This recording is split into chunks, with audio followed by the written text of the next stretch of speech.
श्रीविघ्नराजं भजे श्रीविघ्नराजं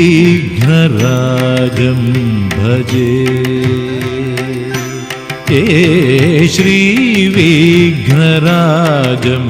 भजे।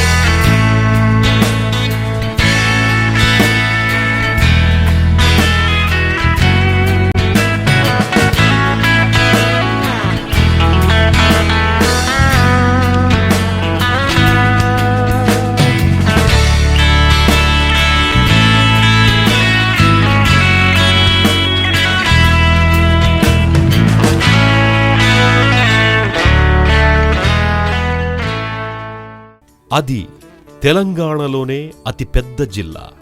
పేరు మహబూబ్ నగర్. కవులకు, కళాకారులకు, శ్రామికులకు పుట్టినిల్లు. ఇక్కడ్నుంచే ఎంతోమంది సుప్రసిద్ధులైన కవులు, కళాకారులు వెలుగులోకొచ్చారు. రాష్ట్ర, జాతీయ స్థాయిల్లో పాలమూరు వాణిని వినిపించారు. ఇలాంటి మహబూబ్ నగర్ జిల్లాలో రాష్ట్రానికే తలమానికమైన ప్రసిద్ధ సాహిత్య పరిశోధకులు, సుప్రసిద్ధ విమర్శకాగ్రేసరులు, బహుగ్రంథకర్త ఆచార్య ఎస్వి రామారావు ఉద్భవించారు. పెబ్బేరు మండలంలోని సుప్రసిద్ధ పుణ్యక్షేత్రం శ్రీరంగాపురంలో ఎస్వి రామారావు, శ్రీ సూగూరు వాసుదేవరావు, శ్రీమతి రామచూడమ్మ దంపతులకు 1941 జూన్ 5వ తేదీన జన్మించారు. శ్రీరంగాపురం సుప్రసిద్ధ వైష్ణవాలయం. తెలంగాణలోని శ్రీరంగం క్షేత్రం అద్భుతమైన శిల్పకళా సంపదకు ఆలవాలం. వనపర్తి రాజా అష్టభాషా బహిరీ గోపాలరావు 1662లో దక్షిణ దేశ యాత్రలో శ్రీరంగాన్ని దర్శించి వైష్ణవం స్వీకరించి 1665-1670 ప్రాంతంలో అక్కడ శ్రీరంగనాథాలయం నిర్మించడం వల్ల ఆ ఊరికి శ్రీరంగాపురం అనే పేరొచ్చింది. అలాంటి శ్రీరంగనాథుని దివ్యధామంలో జన్మించిన ఆచార్య ఎస్వి రామారావు స్వయం కృషితో అంచెలంచెలుగా ఎదిగి తెలుగు సాహిత్య చరిత్రలో సుస్థిరమైన స్థానాన్ని సంపాదించుకున్నారు. అద్భుతమైన తన ప్రతిభా పాండిత్యంతో అనేక రచనలు గావించారు. వందల కొద్దీ పాలమూరు కవులను వెలుగులోకి తెచ్చారు. తెలంగాణ సాహిత్యాన్ని భావితరాలకందించారు. తెలుగు సాహిత్య చరిత్రను సాహితీ క్షేత్రంలో పండించారు. సాహిత్య పోషణకు ప్రసిద్ధి పొందిన సంస్థానంలో జన్మించినందువల్ల ఎస్వి రామారావుకు జన్మతః సాహిత్యాభిలాష ఏర్పడిందని చెప్పవచ్చు. వీరు శ్రీరంగాపురంలో ప్రాథమిక విద్యను, వనపర్తిలో ఉన్నత పాఠశాల విద్యను పూర్తి చేశారు. వనపర్తిలో హైస్కూల్లో విద్యనభ్యసిస్తున్నప్పుడే ఎస్వి రామారావుకి సాహిత్యంతో పరిచయం ఏర్పడింది. చందమామ, బాలమిత్ర, రూపవాణి, సినిమా రంగం, చిత్రసీమ, డిటెక్టివ్, ప్రజామాత, ఆంధ్ర సచిత్ర వారపత్రిక, ఆంధ్రప్రభ వారపత్రిక మొదలైన పత్రికలన్నీ చదివేవారు. సుప్రసిద్ధ నవలలైన ఏకవీర, చివరకు మిగిలేది, అసమర్థుని జీవయాత్ర, వేయి పడగలు, నారాయణరావు, కోనంగి మొదలైన నవలలను హైస్కూల్లో ఉన్నప్పుడే చదివారు. అలాగే ఇతర భాషా సాహిత్యవేత్తలైన రవీంద్రనాథ్ ఠాగూర్, శరత్, ప్రేమ్చంద్ వంటి వారు రచించిన రచనలను చదివి సాహిత్యంపై అభిలాషను పెంచుకున్నారు. నిరంతరం పత్రికలు, పుస్తకాల మధ్య మునిగి తేలడంతో 14 సంవత్సరాల వయసులోనే ఎస్వి రామారావులో రచనాభిలాష మొగ్గతొడిగింది. చిన్న వయసులోనే అనేక పత్రికలకు రచనలు పంపడం, అవి ప్రచురితం కావడం ఎస్వి రామారావు రచయితగా అవతరించడానికి దోహదపడ్డాయి. ఆ విధంగా ఎస్వి రామారావు తనలోని సృజనకు పదును పెట్టి తాను రచయితగా నిలబడడానికి ఎంతగానో కృషి చేశారు. చిన్నతనంలోనే భూదానోద్యమ నాయకుడు వినోబా భావే, రామ్ మనోహర్ లోహియాలను కలిసే భాగ్యం ఎస్వి రామారావుకు దక్కింది. వినోబా భావే రావడం, రామ్ మనోహర్ లోహియా వనపర్తికి అరుదించడం, ఎస్వి రామారావు వారికి ఆతిథ్యమివ్వడం ఆయన చేసుకున్న అదృష్టం. వనపర్తిలో హైస్కూల్ విద్యను ముగించుకుని 1958లో నిజాం కళాశాలలో పియూసీ విద్యార్థిగా చేరడం ఎస్వి రామారావు జీవితంలో ఒక ముఖ్య ఘట్టం. అప్పటి నిజాం కళాశాలలో ఉద్దండ పండితులైన పల్లా దుర్గయ్య, కోవూరు గోపాలకృష్ణారావు, ఆచార్య సి నారాయణరెడ్డిలు కొలువై ఉన్నారు. ఎస్వి రామారావులోని సాహితీ జిజ్ఞాసను వారు గమనించి నిరంతరం ప్రోత్సహించారు. తెలుగు ఐచ్ఛికంగా బిఏ చదువు కూడా అక్కడే కొనసాగడంతో నిజాం కళాశాలలో ఉన్న 4 సంవత్సరాలు విద్యార్థి సంఘ కార్యకలాపాల్లోనూ సాహిత్య కార్యక్రమాల్లోనూ చురుగ్గా పాల్గొంటుండేవారు. దీంతో ఎస్వి రామారావుకు అనేక మంది రచయితలు, కవులు పరిచయమైనారు. రాజకీయ రంగంలో ప్రసిద్ధిగాంచిన S Jaipal Reddy, PV Rangarao, T Subbaramireddy సహాధ్యాయులుగా, సన్నిహిత మిత్రులుగా ఉండేవారు. తెలుగు సారస్వత సంఘం నిర్వహణలో ముఖ్య పాత్ర పోషించడమే కాక తెలుగు సారస్వత సంచిక విద్యార్థి సంపాదకునిగా తొలి బాధ్యతను నిర్వర్తించడం ఎస్వి రామారావు ప్రతిభను తెలియజేస్తుంది. తనలోని ప్రజ్ఞను ఇనుమడింపజేసుకుంటూనే డిగ్రీ పరీక్షలో ప్రథమ శ్రేణిలో ఉత్తీర్ణులయ్యారు. అనంతరం 1962లో ప్రతిష్టాత్మకమైన ఉస్మానియా విశ్వవిద్యాలయంలో ఎంఏ చదివే అవకాశం లభించింది. అక్కడ లబ్ధప్రతిష్ఠులైన ఆచార్యులు ఖండవల్లి లక్ష్మీరంజనం, దివాకర్ల వెంకటావధాని, బిరుదురాజు రామరాజు, చలమచెర్ల రంగాచార్యులు, సి నారాయణరెడ్డిలు సాహితీ సుగంధాలను వర్ధిష్ణువులకు పంచుతున్నారు. అలాంటి సాహితీ మకరందాలను తనివితీరా ఆఘ్రాణించిన ఎస్వి రామారావు తెలుగు సాహిత్యంపై మక్కువ పెంచుకున్నారు. ఎంఏ విద్యార్థిగా ఉంటూనే ఆర్ట్స్ కళాశాలలో సాహిత్య సాంస్కృతిక కార్యక్రమాలను స్వశక్తితో నిర్వహించి శభాష్ అనిపించుకునేవారు. సుప్రసిద్ధ సాహిత్యవేత్తలు, జ్ఞానపీఠ అవార్డు గ్రహీత విశ్వనాథ సత్యనారాయణ, దేవులపల్లి కృష్ణశాస్త్రి మొదలైన వారిని ఆహ్వానించి సాహిత్య సభలను జరిపించారు. గురజాడ జయంతి మొదలైన సభలను నిర్వహించారు. డాక్టరేట్ పొందిన అధ్యాపకులు దివాకర్ల వెంకటావధాని, కేతవరపు రామకోటి శాస్త్రి, వేటూరి ఆనందమూర్తి, ముదిగొండ వీరభద్రశాస్త్రి మొదలైన వారిని ఆహ్వానించి వారి పరిశోధనాంశాలపై ఉపన్యాస కార్యక్రమాన్ని ఏర్పాటు చేయడం ఎస్వి రామారావు సాహిత్యాభిలాషకు దర్పణం. 1964లో ఎంఏ తెలుగు పూర్తయిన తరువాత 1965లో హిందీ భూషణ్ చేశారు. ఆ తరువాత వనపర్తి కేంద్రంగా తెలుగు సాహిత్య సాంస్కృతిక రంగాలలో వినూత్న కాంతిని ప్రసరింపజెయ్యాలన్న తలంపుతో జ్యోతిర్మయి అనే సాహిత్య సాంస్కృతిక సమితిని 1965లో నెలకొల్పారు. ఈ సంస్థ ద్వారా అనేక సాహిత్య కార్యక్రమాలను నిర్వహించారు. ఎస్వి రామారావు అధ్యక్షులుగా, చౌడూరి గోపాలరావు కార్యదర్శిగా జిల్లా వ్యాప్తంగా అనేక కార్యక్రమాలను చేపట్టారు. మహబూబ్ నగర్, వనపర్తి, గద్వాల, ఆత్మకూరు, అలంపూర్, అచ్చంపేట మొదలైన ప్రాంతాల్లో అనేక సాహిత్య సభలు, సదస్సులు, కవి సమ్మేళనాలు నిర్వహించారు. జిల్లాలోని కవులను, రచయితలను ప్రోత్సహించాలనే ఉద్దేశ్యంతో తన సంపాదకత్వంలో పాలమూరు జిల్లా కవుల కవితా సంకలనం జ్యోతిర్మయి పేరిట 1966లో వెలువరించి జిల్లా కవుల కీర్తిని ఇనుమడింపజేశారు. ఆ తరువాత 1968లో పాలమూరు జిల్లా తొలి కథా సంకలనం సమర్పణను తన సంపాదకత్వంలోనే వెలువరించారు ఎస్వి రామారావు గారు. 1967లో పాలమూరు జిల్లా తొలి జిల్లా రచయితల సభలను 2 రోజుల పాటు ఘనంగా నిర్వహించారు. అనంతరం పలువురు ప్రసిద్ధ కవుల, రచయితల గ్రంథాలు జ్యోతిర్మయి సంస్థ తరఫున వెలువరించారు. అంతేకాకుండా ఆత్మకూరు, అలంపూరు సంచికలను వెలుగులోకి తీసుకొచ్చారు. ఆముద్రితంగా ఉన్న సురవరం ప్రతాపరెడ్డి, బూర్గుల రామకృష్ణారావు, గడియారో రామకృష్ణ శర్మ రచనలను తన సంపాదకత్వంలో వెలుగులోకి తీసుకువచ్చి వాటికి కీర్తి ప్రతిష్టలు తెచ్చిపెట్టారు. అనంతరం 1966లో హైదరాబాదులోని అన్వరులుం కళాశాలలో తెలుగు లెక్చరర్గా తన ఉద్యోగ జీవితాన్ని ప్రారంభించారు. బూర్గుల నరసింగరావు వంటి సహాధ్యాయులతో కలిసి పనిచేశారు. అక్కడ 7 సంవత్సరాలు పనిచేసి ఎన్నో మధుర స్మృతులను మిగుల్చుకున్నారు. అన్వరులుం కళాశాలలో ఉండగానే పిహెచ్డి పరిశోధన చేసి 1973లో డాక్టరేట్ పొందారు. తెలుగులో సాహిత్య విమర్శ, అవతరణ వికాసాలు అనే అంశంపై ఆచార్య సి నారాయణరెడ్డి పర్యవేక్షణలో పిహెచ్డి పూర్తి చేశారు. ఈ పరిశోధన కోసం ఎస్వి రామారావు వేటపాలెం, రాజమండ్రి, కాకినాడ, విజయవాడ, మద్రాస్, తంజావూర్లలో నెలకొన్న ప్రసిద్ధ గ్రంథాలయాలను సందర్శించి ఎంతో విలువైన సమాచారాన్ని సేకరించి సిద్ధాంత గ్రంథాన్ని రూపొందించారు.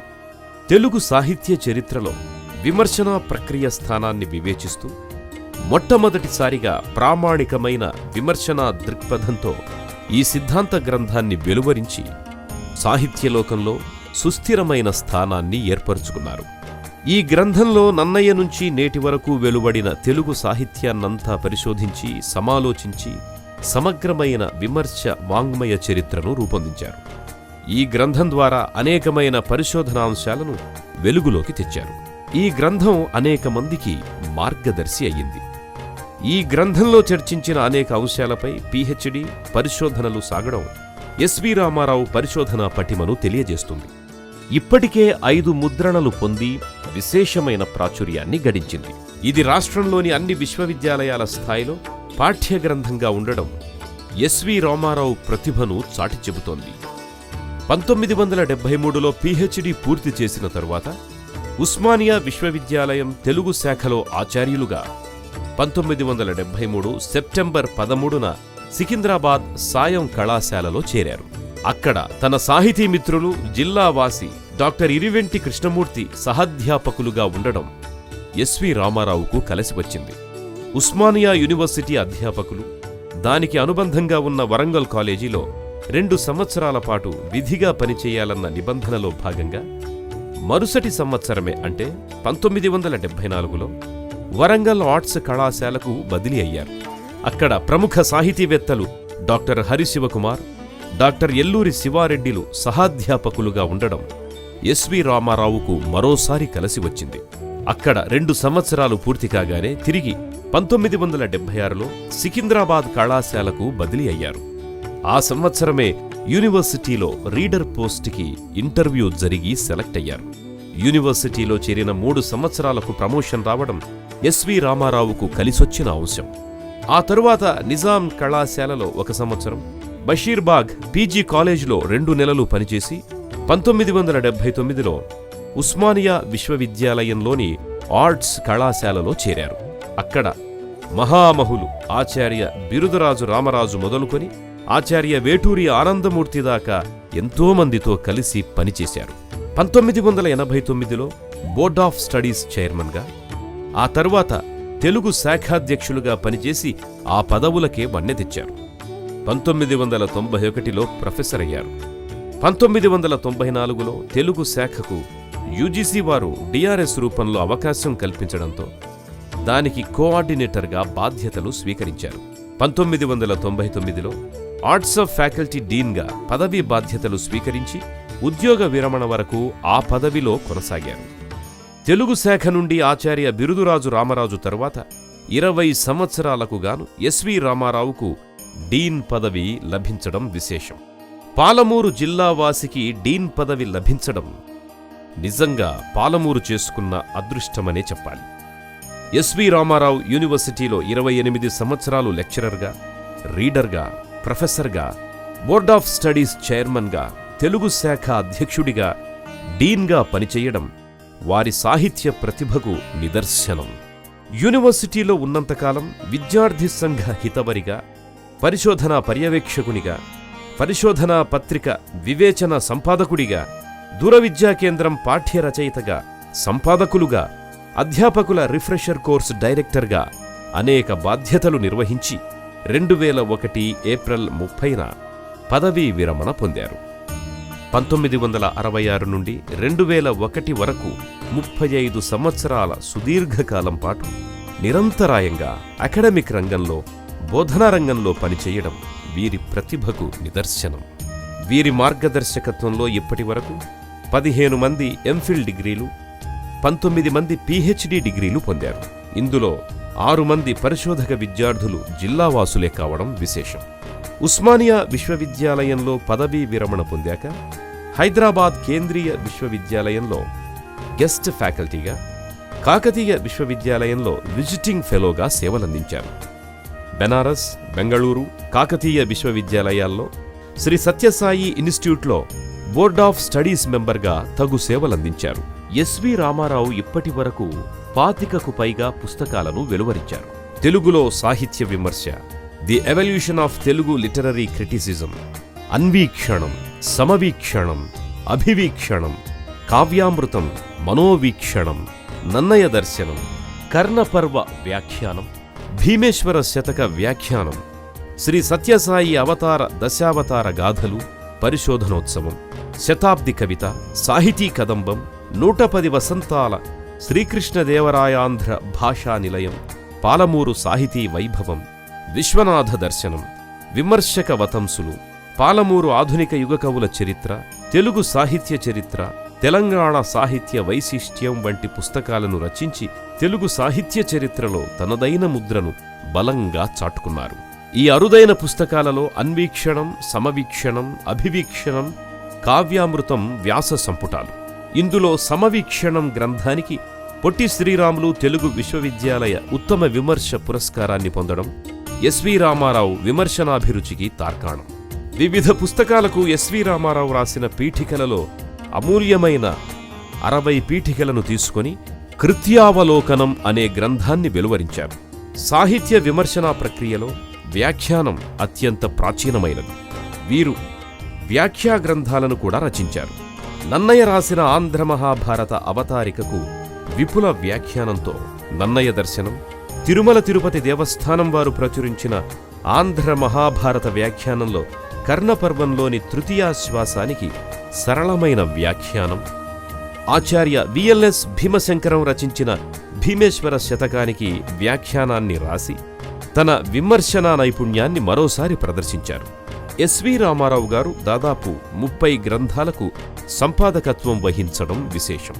పాలమూరు జిల్లా తొలి కవుల కవితా సంకలనం జ్యోతిర్మయి, తొలి కథా సంకలనం సమర్పణ, అలంపూరు సంచిక, ఆత్మకూరు సంచిక, గడియారం రామకృష్ణ శర్మ షష్ఠిపూర్తి సంచిక సుజాత, చౌడూరి గోపాలరావు షష్ఠిపూర్తి సంచిక చౌడూరి ఆరుపదులు, పాలమూరు సంగీతోత్సవ సంచిక మధుర రాగమాలిక, బూర్గుల రామకృష్ణారావు శతకం పుష్పాంజలి, బూర్గుల కవితలు నివేదన, బూర్గుల పీఠికలు, సురవరం ప్రతాపరెడ్డి వ్యాసాలు 2వ భాగం వంటి గ్రంథాలకు సంపాదకత్వం వహించారు.